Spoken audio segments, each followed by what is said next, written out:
A paz do Senhor, amados irmãos. Nesse primeiro semestre de 2020, aqui na Igreja Pentecostal de Jesus Cristo, nós estaremos estudando a primeira carta de Paulo aos Tessalonicenses. E por isso, a Escola Bíblica Maranata oferece a você esse subsídio teológico para o crescimento da sua vida espiritual. Acompanhe conosco juntamente com o professor Leonardo Nogueira.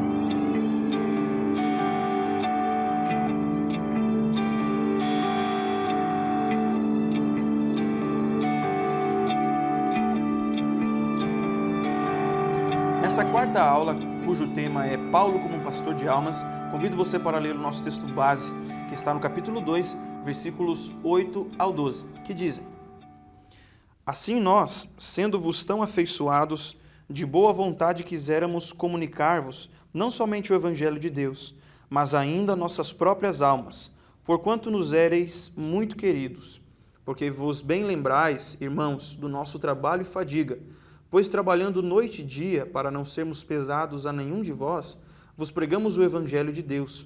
Vós e Deus sois testemunhas de quão santa e justa e irrepreensivelmente nos ouvemos para convosco os que crestes.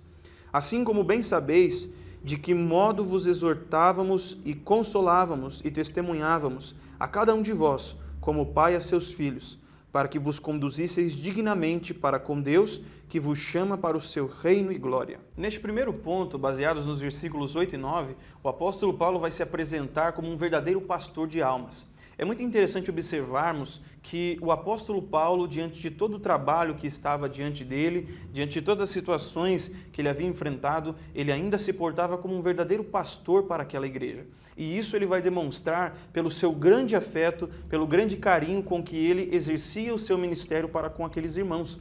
De tal maneira que ele vai dizer que ele não havia apenas entregado o seu trabalho e também os seus esforços, mas a sua própria alma em favor daqueles irmãos. Ou seja, ele havia entregue a sua própria vida como um todo para o serviço e o benefício daqueles irmãos. E ele inclusive vai chegar a dizer em uma de suas cartas que ainda que ele tivesse que entregar tudo para o benefício daqueles irmãos, ele o faria. Então, nós vemos que Paulo ele se comportava como um verdadeiro pastor de almas. Ele não se comportava como um mercenário que buscava os seus próprios interesses em detrimento da saúde do rebanho, mas ele buscava sim alcançar aquelas vidas, cuidar delas, zelar delas e ser um verdadeiro pastor para elas. Paulo não quis entregar aqueles irmãos e o cuidado daquela igreja nas mãos de outra pessoa. Não que ele não confiasse nos seus companheiros, mas sim porque ele sabia da grande responsabilidade e da tamanha dificuldade que era para fundar uma igreja daquele nível.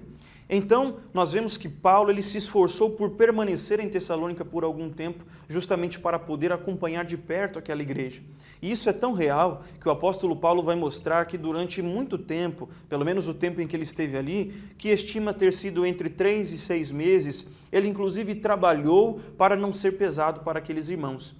Na primeira carta a Timóteo, Paulo vai mostrar que o obreiro é digno do seu salário. Nós vemos essa doutrina desde o livro de Deuteronômio, em que o próprio Moisés, usado por Deus evidentemente, já mostrava que o obreiro era digno do seu salário. Ou seja, aqueles que vivem do Evangelho, eles podem então tirar o seu sustento do Evangelho. Aqueles que anunciam a palavra têm esse direito garantido pela palavra de Deus, têm esse direito garantido pelo próprio Senhor de tirar o seu sustento da própria palavra de Deus. Ou seja, eles podiam receber o seu sustento da igreja. E Paulo, como apóstolo de Cristo, ele tinha esse direito. No entanto, por amor àquelas almas e por amor à igreja, sabendo da realidade da igreja, ele reivindicou, ou melhor, ele abnegou-se desse direito para que pudesse então fazer o ministério da obra do Senhor de maneira a não ser pesado para aqueles irmãos. Você imagina aquela jovem igreja sustentando o apóstolo.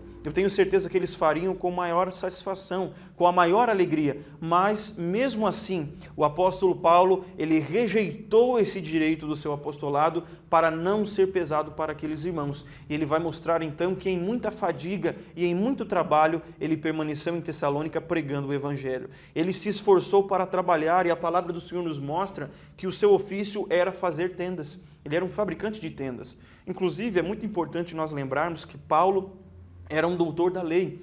E os doutores da lei não tinham por hábito viver daquilo que a sinagoga tinha lhes oferecer. Muito pelo contrário, a maioria deles, se não todos, desenvolviam atividades econômicas para o seu próprio sustento, para não dependerem do sustento daquela obra que eles faziam, a qual eles faziam voluntariamente. E Paulo trazia esse mesmo princípio, que não era um princípio errado, mas também, se ele optasse por não fazer aquilo, não estaria errado também, mas ele optou por trabalhar por conta própria para sustentar-se a si mesmo, com muito trabalho, com muita fadiga, e mesmo com essa situação e com essa condição, ele foi capaz de cuidar daquela igreja, foi capaz de pregar o evangelho para aqueles irmãos e anunciar profusamente a mensagem de Cristo para aquele povo. Portanto, Paulo ele vai se portar como um verdadeiro pastor de almas, de tal maneira que ele vai mostrar ter sido muito afeiçoado para com aqueles irmãos. Ou seja, aqueles crentes estavam no coração do apóstolo. Aqueles irmãos estavam vinculados à alma de Paulo de tal maneira que Paulo se sentiu atraídos amorosamente por eles. Como um verdadeiro pastor se sente atraído pelas suas ovelhas e como um rebanho se sente atraído pelo seu pastor. Não frequentemente, muitos pregadores são verdadeiros ditadores contra o rebanho de Deus, são verdadeiros carrascos contra a igreja de Deus. Isso, infelizmente, meus amados, tem alcançado muitas pessoas. Muitos, infelizmente, têm saído feridos, machucados e muitas vezes acabam até morrendo espiritualmente por condutas imprudentes como essas. Paulo, ele sabia como agir e quando agir. Nos momentos de repreensão, ele era firme em sua repreensão, mas também nos momentos de consolação, de brandura e de carinho, ele agia como um verdadeiro pastor. E isso ele mostra em seu amor para com aqueles irmãos, em que cuidou daqueles irmãos com todo zelo, com todo esmero, como um verdadeiro ministro de Cristo, como um verdadeiro pastor de almas. Pastor é aquele que cuida, pastor é aquele que dá pasto, que dá alimento, que dá proteção. Inclusive, existe uma palavra em Provérbios que diz: procura saber o estado de suas ovelhas. E Paulo seguia muito bem esse princípio, em não apenas saber como estavam os irmãos, e é por isso que ele enviou Timóteo para a igreja, para saber como estavam os irmãos. Mas não apenas isso, ele não era apenas um homem que gostaria de saber as notícias da igreja, mas ele também estava disposto a resolver os eventuais problemas e ajudar aqueles que precisassem, como um verdadeiro pastor de almas. No ponto 2, baseado no versículo 10, o apóstolo Paulo vai mostrar que algumas pessoas eram testemunhas do seu trabalho. O trabalho do ministério cristão é feito diante de Deus e também diante dos homens, e para tanto devemos prezar pelo bom testemunho. Devemos prezar por uma conduta correta, por uma conduta capaz de ser imitada. E o apóstolo Paulo cuidava muito disso em seu ministério. Tanto é que ele vai mostrar no versículo 10 que tanto os tessalonicenses quanto o próprio Deus eram testemunhas do seu trabalho. E isso é muito importante para a nossa vida cristã, para o exercício do nosso ministério cristão. Nós temos que buscar sempre ter uma vida exemplar, uma vida que possa testemunhar daquilo que pregamos. Nós falamos em aulas anteriores que testemunhar não é aquilo que falamos ou fazemos, mas é aquilo que somos. E o apóstolo Paulo vivia de tal maneira que era perceptível o seu testemunho. Tanto os irmãos quanto o próprio Deus eram testemunhas daquilo que Paulo era. Existe uma antiga história verídica de um certo missionário que foi fazer missões em meio a um povo isolado, um povo nativo. E este missionário permaneceu por ali por algum tempo, até a sua morte. Depois, a igreja que havia enviado aquele missionário enviou um outro missionário para aquela região. E esse outro missionário, um pouco mais jovem, começou a pregar para aqueles indígenas, aqueles aborígenes que haviam aceitado o evangelho já. E aquele jovem missionário foi pregando o evangelho, foi falando de Cristo, até que chegou um certo momento que, de tanto falar de Jesus, o certo chefe daquela tribo disse: olha, esse Jesus que você está pregando aqui, ele já esteve aqui entre nós. Ele só não tinha esse nome, mas ele já esteve aqui entre nós. Ele viveu entre nós e ele acabou morrendo. E aí então aquele jovem missionário pôde entender que aqueles homens daquela aldeia estavam falando do antigo missionário. E isso por quê? Porque aquele missionário vivia de tal maneira que ele era muito parecido com Jesus para aqueles homens. Isso, meus amados, é testemunho. Isso é testemunho de um verdadeiro ministro de Cristo. E o mais interessante disso é que Paulo é capaz de dizer que o próprio Deus é testemunha dele. Na Bíblia nós temos poucas menções de Deus testemunhando do caráter e da reputação de alguém. Alguns deles são conhecidos, o caso de Jó, em que o próprio Deus vai dizer a Satanás: viste o meu servo Jó, homem temente, reto, íntegro, fiel, que se desvia do mal.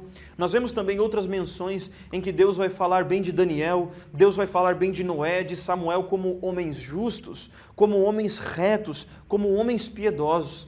E esses casos, apesar de existirem na Escritura, eles são muito raros. Infelizmente, Deus não pode testemunhar de todos. O próprio Deus não pode dar testemunho de todos aqueles que se dizem cristãos. Mas Paulo, com a consciência limpa, podia dizer com toda segurança que aqueles irmãos eram testemunhas do seu trabalho, e não somente aqueles irmãos, mas o próprio Deus havia testemunhado e era uma testemunha da maneira com que Paulo havia se portado naquela igreja, da maneira com que Paulo havia se portado diante daqueles irmãos e como ele havia exercido o seu ministério. Nós devemos buscar isso com muito zelo.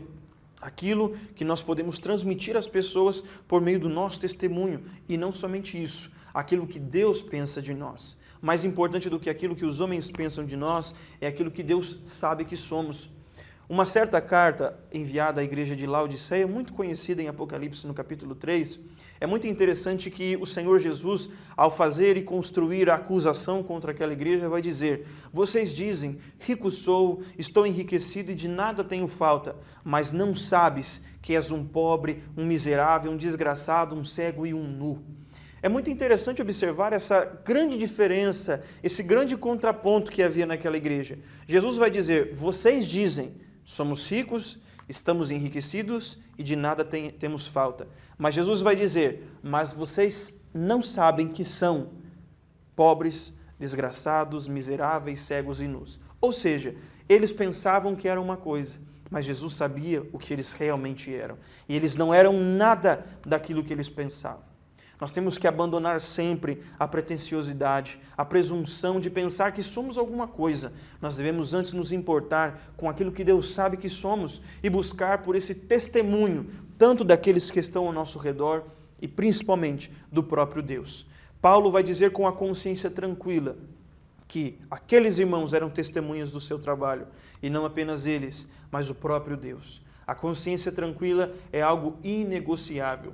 Martinho Lutero, quando foi confrontado e foi questionado se ele haveria de revogar as suas teses contra a Igreja Católica Romana, ele disse, diante dos seus acusadores, diante dos prelados, diante dos príncipes, naquela grande dieta de Worms, que foi tão decisiva para a história da Igreja, ele disse com todas as letras: não posso e não quero, não me retratarei, pois é inseguro ao homem ir contra a sua própria consciência. Nós devemos lembrar daquilo que diz a palavra de Deus em Romanos capítulo 2, versículo 15 e 16, que a lei de Deus, ela está gravada em nossa consciência. E ali Deus testifica, quer nos acusando, quer também nos aprovando.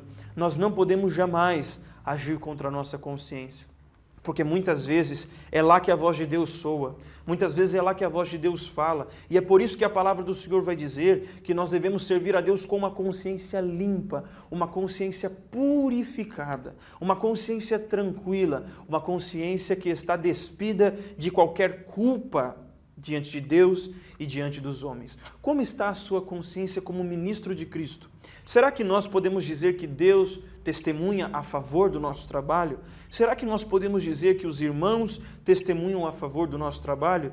E a mais ainda, será que nós podemos dizer que a nossa consciência testemunha a favor do nosso trabalho e da nossa própria vida cristã? Isso é algo muito sério que nós devemos pensar e não podemos jamais desprezar. Nós temos que ter testemunhas a nosso favor, testemunhas de Deus e testemunhas dos próprios homens, para termos um ministério aprovado diante de Deus e também diante dos homens. No ponto 3, baseado nos versículos 11 e 12, o apóstolo Paulo vai mostrar que havia tratado e se portado para com os filipenses assim como um pai para com seus filhos. Nessa porção do texto de Paulo aos Tessalonicenses e também da nossa lição, nós vemos não um contraponto, mas um complemento da aula anterior. Se nós lembrarmos, na aula anterior o apóstolo Paulo disse que ele era como uma mãe para os seus filhos. Ele tratava assim os Tessalonicenses. E agora ele está dizendo que ele é como um pai para os seus filhos. E isso porque ambas as funções são atribuídas características diferentes. Em relação às mães, aos filhos, Paulo fala da afeição, do amor e da brandura que tinha para com os tessalonicenses. Agora, porém, ele se diz como um verdadeiro pai para aqueles irmãos, para aqueles crentes que eram como verdadeiros filhos para o apóstolo Paulo. E com isso, baseado nesse princípio paternal, nós podemos extrair algumas lições da conduta de Paulo sobre os tessalonicenses e que também servem muito para a nossa vida cristã e especialmente para o ministério cristão. O primeiro ponto destacado em nossa lição é que ele trabalhava. No versículo 9, o apóstolo Paulo vai deixar claro que ele trabalhou para o seu próprio sustento, para não ser pesado à igreja. Em regra, nós vemos os pais sustentando os filhos. Existem, é claro, casos de filhos que sustentam os pais, mas normalmente pais que já estão em sua velhice, que já não podem mais trabalhar, não têm uma aposentadoria, e os filhos já em fase adulta sustentam esses pais. No entanto, a regra é que o pai sustenta o seu filho. O seu pai deve sustentar o seu filho enquanto esse filho precisar desse sustento. E Paulo, ele trabalhava para isso. Trabalhava tanto em seu trabalho braçal, que era fabricar tendas, quanto em seu trabalho pelo Evangelho. Então, como um verdadeiro pai, Paulo mostrava que o trabalho era fundamental para sustentar aqueles irmãos. Nós devemos lembrar também que ele, em seu trabalho, fazia de tudo para que a igreja não precisasse se preocupar com o seu mantimento, se preocupar com o seu sustento. E por isso o apóstolo Paulo trabalhava como um verdadeiro pai, buscando assim ele sustentar aqueles irmãos e não aqueles irmãos sustentarem ele, porque eles eram para Paulo como verdadeiros filhos. Nesse segundo tópico, Paulo vai mostrar também que ele era um exemplo. Ele deixava um bom exemplo, assim como um pai deixa bom exemplo para o seu filho. É muito conhecido aquele texto de Provérbios que diz: ensina o menino no caminho em que deve andar, e até quando crescer nunca se desviará dele. Isso mostra que o exemplo é muito maior e muito mais forte do que palavras. Mais vale eu ensinar fazendo do que eu ensinar falando. É muito comum nós vermos, pessoas que têm filhos pequenos e apenas com as suas atitudes eles são imitados pelos seus filhos. Conta-se de que um certo homem recebeu uma visita em sua casa de um cristão, e esse homem, com a sua família, suas crianças pequenas, ele convidou a sua filhinha para orar. E a sua filhinha orou, agradecendo por aquele alimento, e aquele cristão ficou admirado com a desenvoltura e a maneira com que aquela criancinha havia orado. E ao questionar o pai daquela criança, como ele conseguia fazer isso, como ele conseguia fazer com que aquela criança orasse daquele jeito, aquele pai, com muita brandura, com muita calma e com muita seriedade, disse: é porque ela tem exemplo dentro de casa. E assim mesmo funciona a educação de uma criança, pelo exemplo. E é por isso que Paulo, ele vai dizer com toda segurança: me imitem, sejam meus imitadores como eu sou de Cristo. Porque como um verdadeiro pai, Paulo, ele dava exemplo de conduta para aqueles irmãos. Paulo não era o tipo de ministro como nós costumamos dizer habitualmente em nosso ditado popular: faça o que eu digo, mas não faça o que eu faço. Paulo descartava completamente essa frase, esse ditado popular do seu vocabulário e da sua vida. Ele poderia dizer: faça o que eu faço e faça o que eu digo, porque o que eu faço é o que eu digo e eu digo o que eu faço. Então Paulo, ele vivia na prática o cristianismo, de tal maneira que, como um verdadeiro pai, ele poderia ser imitado, ele poderia ser copiado, ele tinha um bom testemunho e, como um verdadeiro pai, ele ensinava na prática aquilo que ele pregava para aqueles irmãos.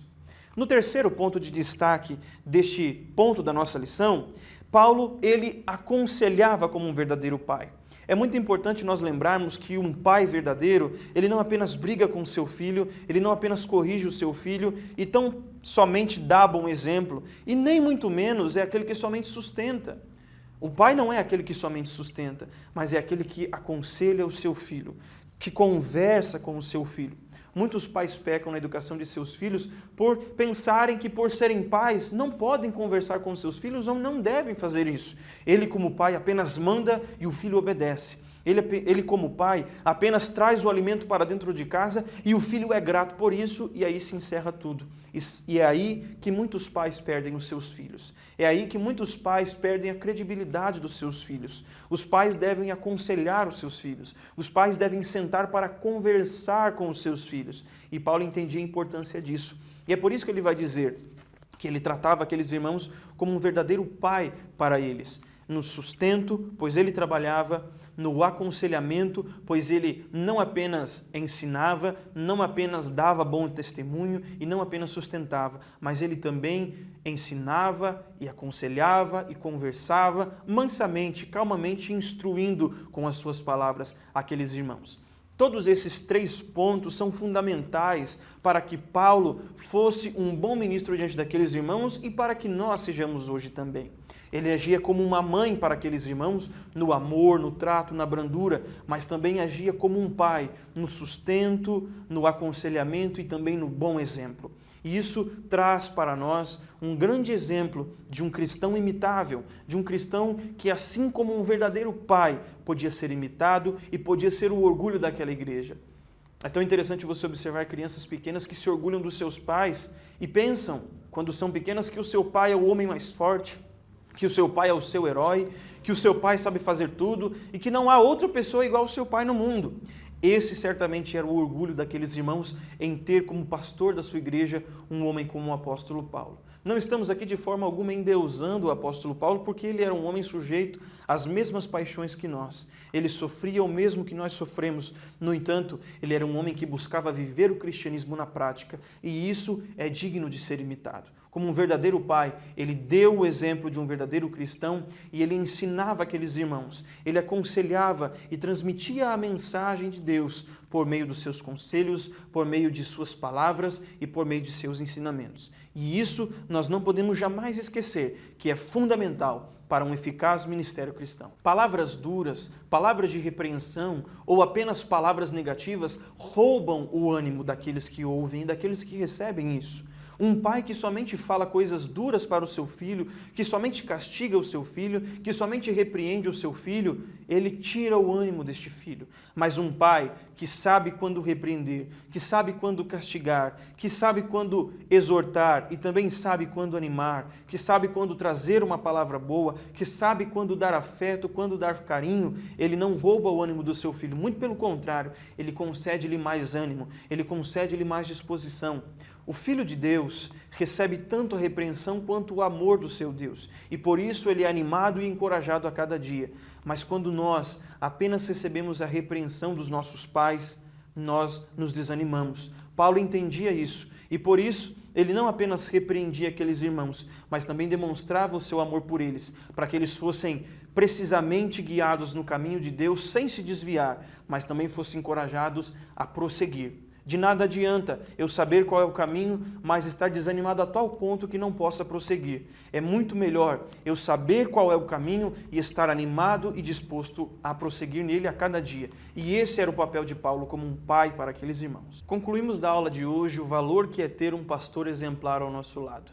E Paulo prezava muito por isso como um verdadeiro pastor de almas. Ele buscava ser exemplo para todos os crentes, de tal maneira que o próprio Deus pudesse testemunhar dele. Assim também devemos nós nos comportar, buscando sempre agradar a Deus e também ser bons exemplos para aqueles que estão ao nosso redor, dando testemunho de Cristo em nossas vidas e buscando com zelo fazer a obra de Deus. Deus abençoe por nos ter acompanhado em mais essa aula e queremos convidar você para a nossa aula aqui na nossa igreja na próxima semana, no próximo domingo. Nós estamos localizados na Rua General Djalma da Rocha Lima, número 70, ao lado do terminal de ônibus do Boqueirão, e convido você para a nossa próxima aula da Escola Bíblica Maranata. Convidamos você também para o nosso próximo vídeo. Aproveite e se inscreva em nosso canal, ative as notificações no sininho, deixe o seu like, comente e compartilhe.